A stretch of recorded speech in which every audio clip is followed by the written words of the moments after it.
Hello guys, आज हम लोग क्लास 11th का फिजिक्स का एक बहुत ही इंपॉर्टेंट टॉपिक के बारे में डिस्कस करने वाला हूं, जिसका नाम है पास्कल्स लॉ।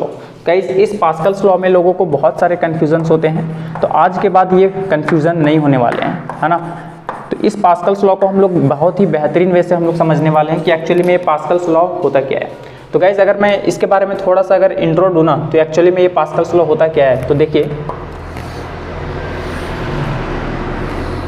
जैसे सपोज कीजिए कि मेरे पास एक कंटेनर है ना, और इस कंटेनर में कोई लिक्विड से भरा हुआ है, ठीक है। मान लीजिए सपोज दैट कि पानी से भरा हुआ है, ठीक है, पूरा फिल है।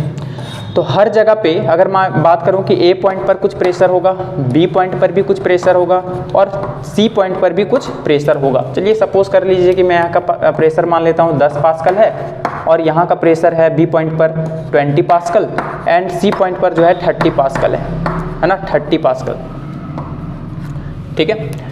अगर इसमें पास्कल्स लॉ के अनुसार ये बोला जाता है कि अगर कोई एक्सटर्नली, अगर कोई बाहर से अगर कोई प्रेशर में चेंज कर रहा हो, जैसे सपोज दैट कि बाहर से कोई प्रेशर अप्लाई किया 5 पास्कल का, ठीक है, तो ये जो चेंज इन प्रेशर जितना हो रहा है ना एक्सटर्नल, वो चेंज इन प्रेशर का मुआवजा जो है हर एक पॉइंट पे भुगतना पड़ेगा। कहने का मतलब ये है कि ये जो एक्सटर्नल प्रेशर जितना अप्लाई हुआ है ना, यही एक्सटर्नल प्रेशर हर एक पॉइंट में इंक्रीज हो जाएगा। बोले तो यहाँ पर ए पॉइंट पर कितना हो जाएगा, 10 पास्कल तो ऑलरेडी पहले से था। जो चेंज इन प्रेशर जो एक्सटर्नल लगाया गया है ना, वो यहाँ पर 5 पास्कल और बढ़ जाएगा, यहाँ पर भी 5 पास्कल बढ़ जाएगा, और इस पॉइंट पर भी 5 पास्कल बढ़ जाएगा। इट मीन्स हर एक पॉइंट पर बढ़ जाएगा। अब आप लोगों के मन में ये डाउट आ रहा होगा कि एक्चुअली में ऐसे कैसे पॉसिबल हो सकता है। एक्चुअली में 5 पास्कल दिए तो हर में 5 कैसे बढ़ सकता है। जैसे अगर मैं बोलूँ कि जैसे मान लीजिए एक भीड़ है ना, मान लीजिए यहाँ पर 3 इंसान, एक कालू है अपना, एक लालू है, और एक चलिए उसी का भाई है भालू, है ना, कालू लालू और भालू। अगर कोई बाहर से 10 रुपये देगा, मान लीजिए ऑलरेडी इसके पास था 20 रुपये, इसके पास 30 रुपये था, इसके पास 40 रुपये था। अगर कोई बाहर से 10 रुपये कोई देता है, ठीक है, पूरा सिस्टम में, तो ऐसे कैसे हो सकता है 10 10 10 बढ़ जाएगा, सबको 10 10 कैसे मिल सकता है। ये तो पॉसिबल ही नहीं है ना, सबको 10 10 मिल ही नहीं सकता। हाँ, ये बोल सकते थे कि तीनों में बंटवारा होगा, 3 रुपये कुछ पैसा सभी को डिस्ट्रीब्यूट होता है इक्वल अमाउंट में, लेकिन यहाँ पर तो बोला जा रहा है जितना चेंज इन प्रेशर किया जा रहा है वही अमाउंट सब में बढ़ जा रहा है। ऐसा कैसे पॉसिबल हो सकता है। तो गाइस, इस तरह का हम लोग पढ़ चुके हैं मैकेनिक्स में, है ना, फुल मैकेनिक्स। जो चलिए हम थोड़ा सा यहाँ पर डिस्कस करते हैं कि एक्चुअली में इस तरह से पॉसिबल कैसे है। देखिए, जैसे मेरे पास सपोज कीजिए कि एक सरफेस है, इस सरफेस पे ना 3 ब्लॉक रखा हुआ है। पहला ब्लॉक है 10 kg का, फिर दूसरा ब्लॉक है सपोज कीजिए कि 5 kg का, और तीसरा ब्लॉक है मेरे पास 3 kg का, ठीक है। अगर मैं बोलूँ कि बताइए इस सरफेस पे जो पहला वाला सरफेस दिखाई दे रहा है, इस पर टोटल फोर्स कितना अप्लाई हो रहा होगा, तो आप लोग बहुत ही बेहतरीन वैसे बता पाओगे कि 10 + 5 15 + 3 18, it means 18 G, it means 180 Newton का फोर्स अप्लाई हो रहा होगा। चलिए बहुत बढ़िया, ये तो आप लोग को समझ में आ गया। लेकिन अगर मैं बोलूँ कि बताइए इस सरफेस पे जो 10 kg का ऊपर वाला जो ब्लॉक है, इस पे टोटल कितना फोर्स अप्लाई हो रहा होगा, तो आप लोग बोलेगा 5 + 3 8, इट मीन्स टोटल 8 kg का लोड है, it means 8 G, it means 80 Newton, मतलब इस पर जो है 80 न्यूटन का फोर्स अप्लाई हो रहा होगा। चलिए मैं यहाँ पर लिखता हूँ, है ना, 80 न्यूटन। अगर मैं बोलूँ कि बताइए इस सरफेस पे कितना फोर्स अप्लाई हो रहा होगा, तो आप लोग बोलेगा 3 G, है ना, 3 G, इट मीन्स 30 न्यूटन। चलो बहुत बढ़िया। अब मैं बोल रहा हूँ ना कि बाहर से एक और बॉडी को रख दिया गया 2 kg का, ठीक है, 2 kg का।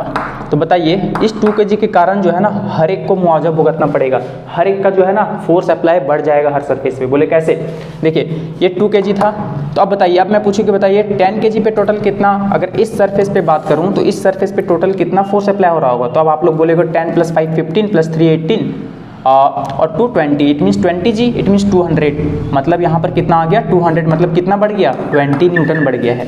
अगर मैं बोलूँ बताइए इस सरफेस पे कितना हो जाएगा, तो आप लोग बोलेगा 5 + 3 8 और 2 10, it means 10 G, it means 100, मतलब यहाँ पर भी 20 न्यूटन का बढ़ गया। अगर मैं बोलूँ बताइए इस सरफेस पे कितना हो जाएगा, तो 3 + 2 5, इट मीन्स 5 G का लोड आ रहा होगा टोटल, इट मीन्स 50, तो मतलब कितना बढ़ गया 30 से 20 बढ़ गया। और गाइज आप लोग ये बहुत ही बेहतरीन वैसे समझ सकते हो कि ये जो 20 न्यूटन है ना, वो क्या है अपना, ये 2 kg का जो है ना वेट है 2 G, इट मीन्स 20, है ना, 2 G बोले तो 20 न्यूटन। देखिए कितना अच्छे से आप लोगों को समझ में आ गया। तो कुल मिलाकर के बात किया जाए ना, तो यही ऐसे ही फंडा यहाँ पर लग रहा होता है।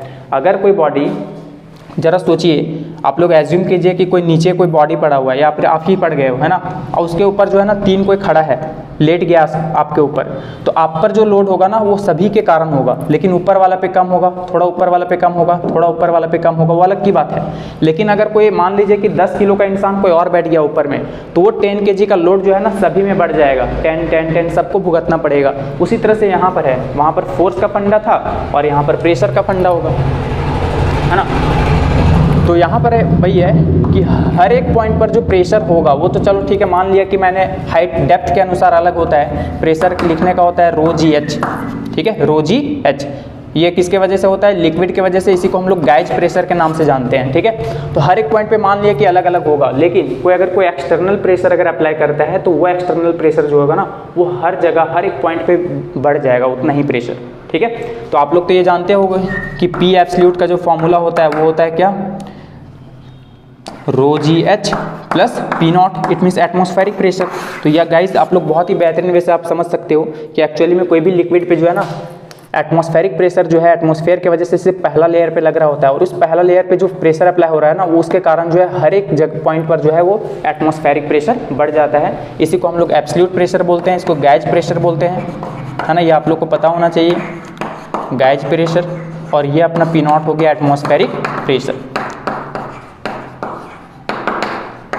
तो गाइज आप लोगों को समझ में आ गया होगा कि पास्कल्स लॉ में एक्चुअली में क्या हो रहा होता है ना। तो गाइज इसे आप लोग बहुत ही अच्छे से नोट कर लीजिए, और आप लोग को उम्मीद करता हूँ कि बहुत ही अच्छे तरीके से समझ में आ गया होगा। फिर नेक्स्ट वीडियो में हम लोग इसे थोड़ा प्रूफ करने की कोशिश करेंगे, ठीक है। तो गाइज आज के लिए इतना ही, थैंक यू।